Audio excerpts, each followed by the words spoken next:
सबसे पहले देश से उपराष्ट्रपति एम वेंकैया नायडू आंध्र प्रदेश के दौरे पर हैं।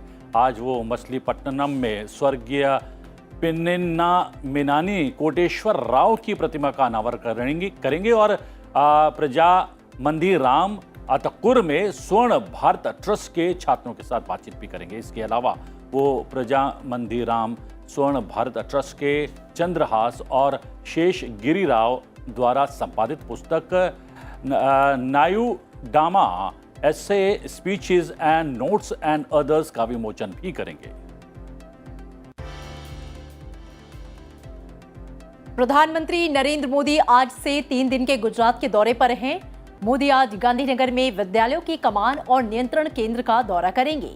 ये केंद्र प्रतिवर्ष 500 करोड़ से अधिक आंकड़े जुटाता है और उनका गुणवत्तापूर्वक विश्लेषण करता है।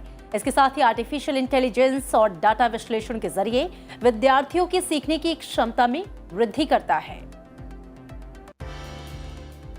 सेना के शीर्ष कमांडर्स का सम्मेलन आज से नई दिल्ली में शुरू होगा। सम्मेलन में भारतीय सैन्य शक्ति के लिए व्यापक स्तर पर विचार विमर्श और महत्वपूर्ण नीतियों को अंतिम रूप दिया जाता है।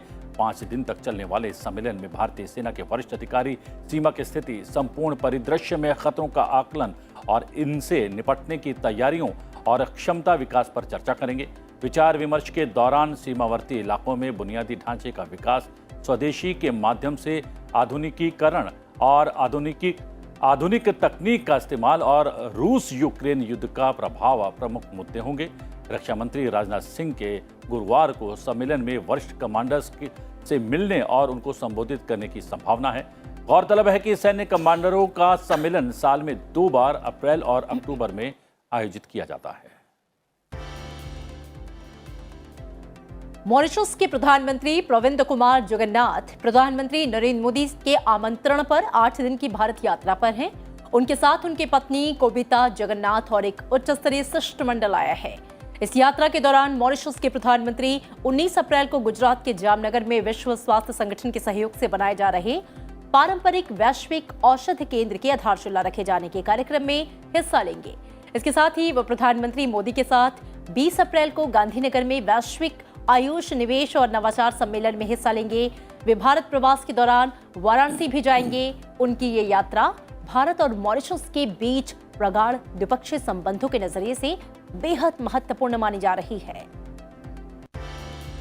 WHO के महानिदेशक डॉक्टर टेड्रोस घेब्रेयेसस आज से गुजरात की 3 दिवसीय यात्रा पर हैं। इस दौरान वो प्रधानमंत्री नरेंद्र मोदी के साथ कुछ कार्यक्रमों में हिस्सा लेंगे। मंगलवार को WHO महानिदेशक प्रधानमंत्री नरेंद्र मोदी के साथ जामनगर में WHO वैश्विक पारंपरिक चिकित्सा केंद्र के शिलान्यास कार्यक्रम में भी शामिल होंगे।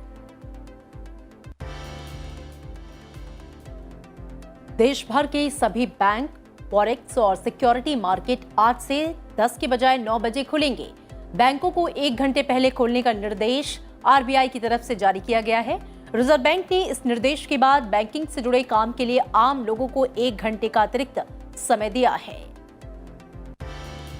उपराष्ट्रपति एम वेंकैया नायडू ने रविवार को दिव्यांगजनों के प्रति लोगों की मानसिकता में बदलाव का आह्वान किया और कहा कि ये सरकार और समाज की जिम्मेदारी है कि उनके खिलाफ किसी भी तरह के भेदभाव को रोका जाए। राष्ट्रीय बौद्धिक दिव्यांगजन सशक्तिकरण संस्थान के दौरे के दौरान उपराष्ट्रपति नायडू ने बौद्धिक दिव्यांगजन और उनके परिवारों को सशक्त बनाने में संस्थान के काम की सराहना की।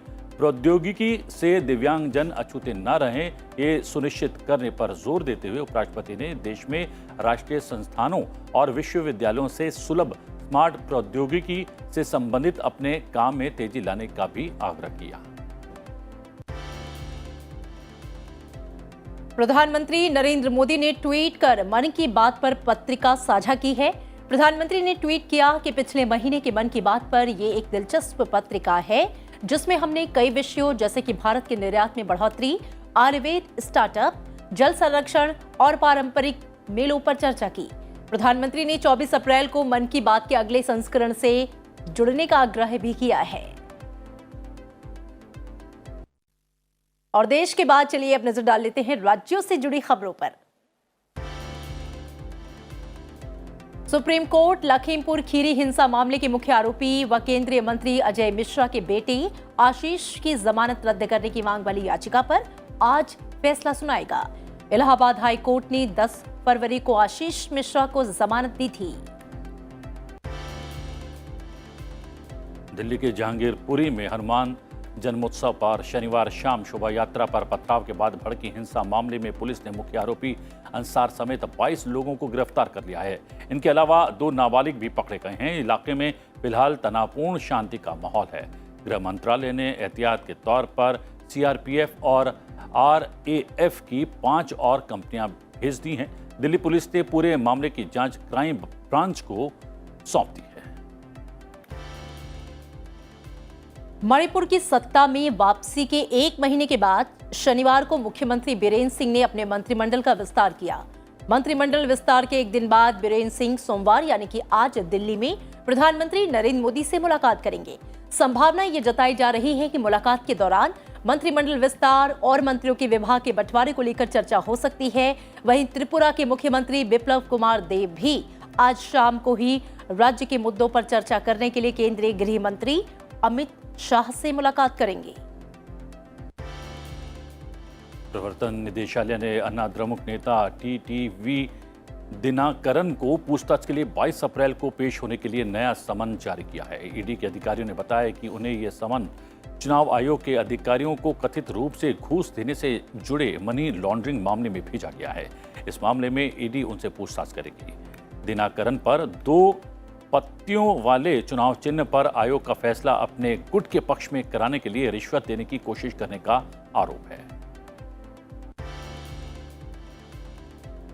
स्थानीय कारीगरों एवं शिल्पियों को संरक्षण एवं बढ़ावा देने से जुड़े मंच हुनर हाट के 44वें संस्करण का सूचना और प्रसारण मंत्री अनुराग ठाकुर ने उद्घाटन किया। इस अवसर पर अनुराग ठाकुर ने कहा है कि केंद्र सरकार के तेजस कार्यक्रम के माध्यम से आने वाले दिनों में 30,000 कुशल कार्यबल संयुक्त अरब अमीरात भेजा जाएगा। उद्घाटन करने के बाद ठाकुर ने कारीगरों और शिल्पकारों से अनुरोध किया कि वो अपने उत्पादों को OTT प्लेटफॉर्म पर लेकर आएं, जिससे उन्हें अपने उत्पादों को विदेशी बाजारों में भेजने में मदद मिलेगी। उन्होंने कहा कि Hunar Haat vocal for local को बढ़ावा दे रहा है। असम में मूसलाधार बारिश और आंधी तूफान का कहर अब तक 14 लोगों की जान ले चुका है। कई इलाकों में तेज बारिश और बिजली गिरने की घटनाओं में लोगों ने जान गंवाई है। असम राज्य आपदा प्रबंधन प्राधिकरण के मुताबिक बारिश और बिजली गिरने से मरने वालों की तादाद बढ़कर 14 पहुंच गई है। 15 अप्रैल को राज्य के कई जिलों में आंधी तूफान और बारिश के बाद मौसम बिगड़ गया था। इस बीच मौसम विभाग ने असम में भारी बारिश का अलर्ट जारी किया है। इसके साथ ही अरुणाचल प्रदेश, केरल और तमिलनाडु में भी भारी बारिश हो सकती है। कोरोना संक्रमण के देश में रविवार को मिले 1150 नए मरीजों में 815 सिर्फ दिल्ली एनसीआर के हैं। दिल्ली में ही 517 नए केस मिले हैं। एनसीआर में देश के 70% से ज्यादा मरीज हैं। तो वहीं दिल्ली में लोकनायक अस्पताल को कोरोना रोगियों के लिए रिजर्व किया गया है। यहां पर 250 बेड आरक्षित किए गए हैं। मणिपुर में पिछले 24 घंटों में कोविड संक्रमण के 227 नमूनों की जांच की गई है, जिनमें से 4 लोगों में संक्रमण की पुष्टि भी हुई है। इस दौरान कोविड से कोई मृत्यु नहीं हुई है। राज्य में अब तक 1,35,019 लोग संक्रमण से स्वस्थ भी हुए हैं और स्वस्थ होने की दर 98.41% है। सक्रिय मामलों की कुल संख्या 57 है।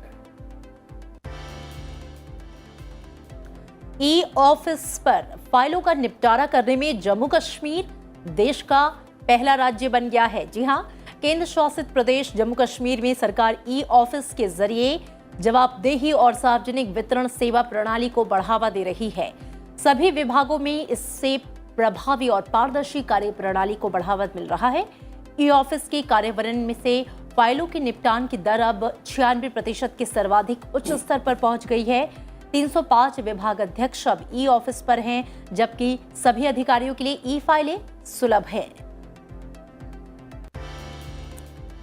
भारतीय जनता पार्टी ने अरविंद केजरीवाल के नेतृत्व वाली दिल्ली सरकार पर राष्ट्रीय राजधानी में भ्रष्टाचार के खिलाफ कार्रवाई करने में विफल रहने का आरोप लगाया है। पार्टी प्रवक्ता संबित पात्रा ने बताया कि जनवरी 2014 में अरविंद केजरीवाल ने स्वयं एक भ्रष्टाचार विरोधी हेल्पलाइन शुरू की थी और दावा किया था कि इस नंबर पर हजारों फोन आ रहे हैं।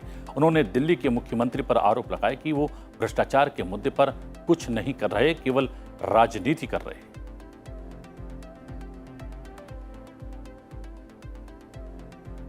और मेघालय में कार सवार तमिलनाडु के टेबल टेनिस खिलाड़ी की दुर्घटना में मौत हो गई है। मेघालय के री भोई जिले में रविवार को एक सड़क हादसे में टेबल टेनिस खिलाड़ी दीन दयालन विश्वा की मृत्यु हो गई और तमिलनाडु के 3 अन्य खिलाड़ी घायल हो गए। ये दुर्घटना तब हुई जब उनकी टैक्सी 12 पहिया ट्रक से जाकर टकरा गई।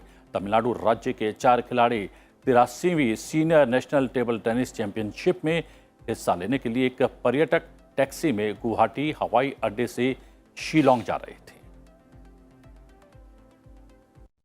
और खबरें दुनिया भर से। वित्त मंत्री निर्मला सीतारमण विश्व बैंक और IMF की वार्षिक बैठकों के साथ साथ G20 देशों के वित्त मंत्रियों और केंद्रीय बैंक के गवर्नर्स की बैठक में हिस्सा लेने के लिए रविवार को अमेरिका रवाना हो गए। वित्त मंत्री सीतारमण इंडोनेशिया, दक्षिण कोरिया, श्रीलंका और दक्षिण अफ्रीका सहित कई देशों के साथ द्विपक्षीय बैठकों में हिस्सा लेंगे। वो विश्व बैंक, IMF, G20 और फाइनेंशियल एक्शन टास्क फोर्स के साथ आधिकारिक बैठक में हिस्सा भी लेंगे। यूक्रेन के राष्ट्रपति व्लादिमीर जेलेंस्की ने चेतावनी दी है कि रूस यूक्रेन के खिलाफ परमाणु हथियारों का इस्तेमाल कर सकता है। जेलेंस्की ने ये बात एक इंटरव्यू में कही।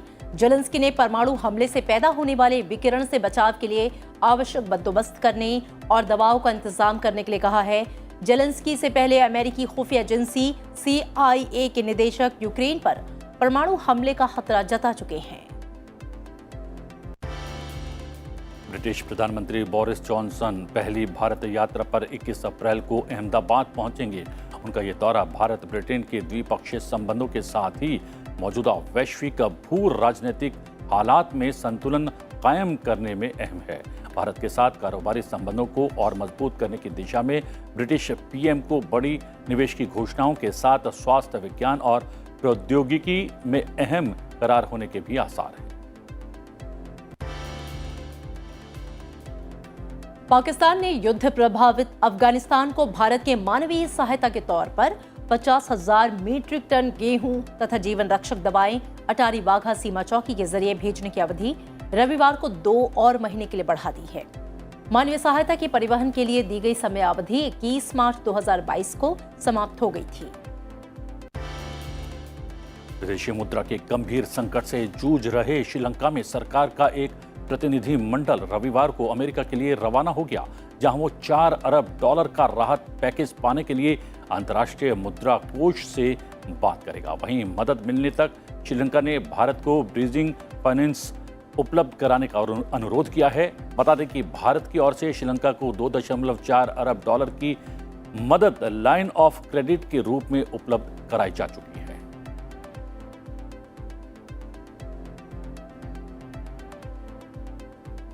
और अब बात आज की गतिविधियों पर डाल लेते हैं एक नजर।